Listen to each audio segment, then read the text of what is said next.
Welcome or welcome back, seekers of self-growth and conscious living. Today we're diving into a topic that touches the very core of our being, escaping our mental prison. Imagine a place where your self-doubt, your fears, your self-limiting beliefs create an invisible barrier trapping you from living authentically. This is your mental prison, a place that whispers you can't. You're not good enough, you're not smart enough, you're not beautiful enough, you're not wise enough, you are not capable when you yearn to soar. So in this video, I'm hoping to handing you the keys to break free from these confines to unleash your true potential.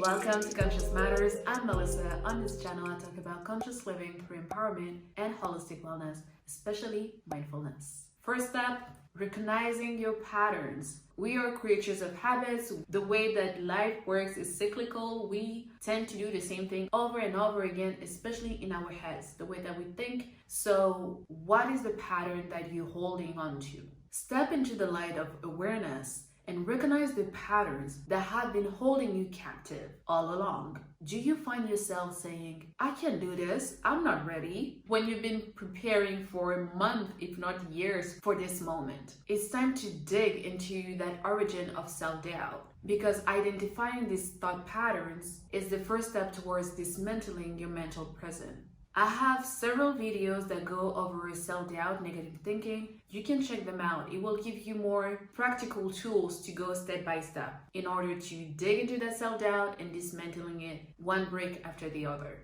So once you have figured out your patterns, the second step would be to move from self-sabotage to self-compassion. Once again, I made a whole video about self-sabotage that you can check out, but just to summarize here, often we sabotage our own progress, thus resulting in a feeling of failure or feeling like we are a failure because we've been sabotaging. But acknowledge that self-sabotage is not an admission of weakness, not at all. It's a clue that you are on the cusp of growth, that change is coming and you have a fear of that change. Check out the video Embracing Change and Uncertainty. That will also add to your holistic wellness toolbox and be able to manage that self-sabotaging, that negative thinking patterns, and knowing how to embrace change in a healthy way. When we're self-sabotaging, it means that something is pushing us outside of our comfort zone, and sometimes we're not internally ready or we are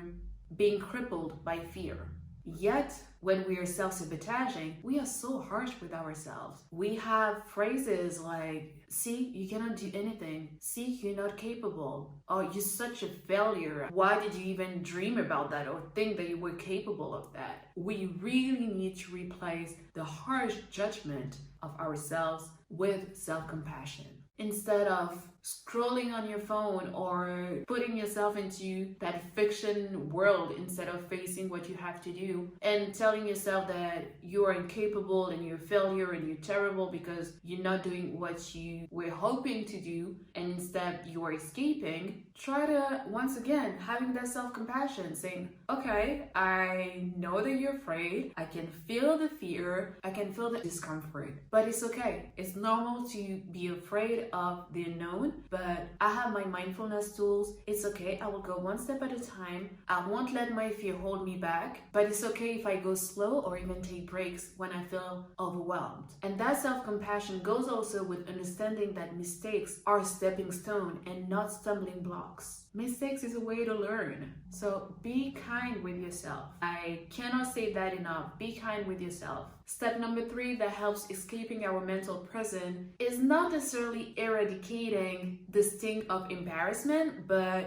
being okay with being embarrassed, being okay with, once again, making mistakes, but also being a beginner and not knowing everything right away with messing up sometimes. It might be terrible in the moment if there are big consequences, but once again, we are only human. Embarrassment is part of the process. Yet, embarrassment can be a powerful jailer in your mental prison. It can keep you stuck there for so long. It echoes thoughts like, I'm actually so stupid for even thinking I could do that. But what if instead of shaming yourself, you embrace the courage it took you to try? Embrace the idea that every attempt, successful or not, is a victory against the confines of your mind. You try to put yourself out of your comfort zone. That's already a win, no matter if you manage to do that thing that brought you out of your comfort zone. I do believe that failures are blessings in disguise, because it's either you're gonna succeed at whatever you wanna try, and that's awesome, but at the same time, if you fail, at least you would have tried, at least you would have the lessons, at least the next time that you want to do the same thing or something similar to it, you will know how to go better about it. So it's either a win with accomplishing your vision, or you've gained a lesson. So either way, it's a blessing. So it's okay to be embarrassed. You've got to move through the embarrassment stage in order to grow, in order to quiet this negative thought that keeps you jailed inside of your mind, trapped inside of your mind, and doesn't allow you to fully unleash your potential and try new things and embrace new experiences in your life as well as new connections. Number 4, anger can actually be a catalyst for change. In so many cultures in this world, anger has a bad rep. You're supposed to be graceful and kind and smiling, but dare you be angry, rightfully so? No. You're not supposed to be angry. You're not supposed to show anger, especially if you're a woman. So many of us learn to never express anger, when just like sadness, contentment, satisfaction, happiness, it's just an emotion. And as humans, we go through so many things, so obviously some instances will bring anger. In itself, anger is not bad. It's a matter of how are you expressing it? How are you channeling that anger or frustration, for that matter? Feeling mad at yourself for not succeeding, or feeling mad at yourself because you were so afraid that fear got you paralyzed, which ended up in you failing. All of that is a raw emotion. But what if I told you that anger can be harnessed for transformation, redirecting that energy of self-loathing to self-empowerment? The only thing that you have to do is, instead of channeling that anger unintentionally, you can just use it to break down the walls of your own inner mental prison. Use that anger to work on yourself, to be the healthiest version that you can be, to free yourself. So you can live a life where you authentically you, so you can be free from everything that brings your spirit down. Number 5, you wouldn't be on Conscious Matters channel if I didn't suggest empowerment through mindfulness. As we journey towards escaping our mental prison, remember that mindfulness is your guiding light. Use it to observe your thoughts and question their validity. What I'm saying to myself, is it true? Is it real? Is it the reality that I experience, or is it the reality in my head from past experiences? Challenge the narrative that keeps you confined in the depth of your mind. Use yoga, meditation, prayer, breathwork, journaling to breathe through the discomfort. And with each breath, feel the walls of your mental prison weaken, one at a time, until it all crumbles down, hopefully.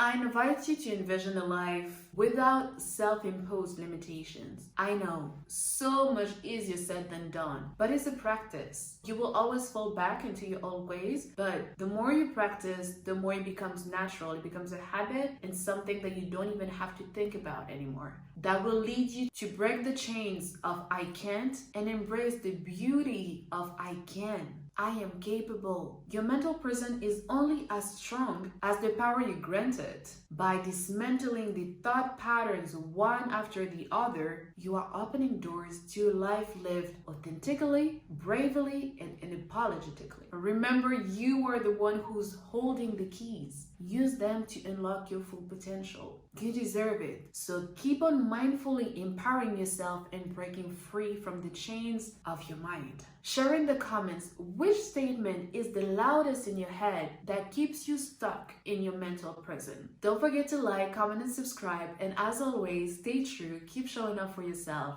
and let your soul lead the way.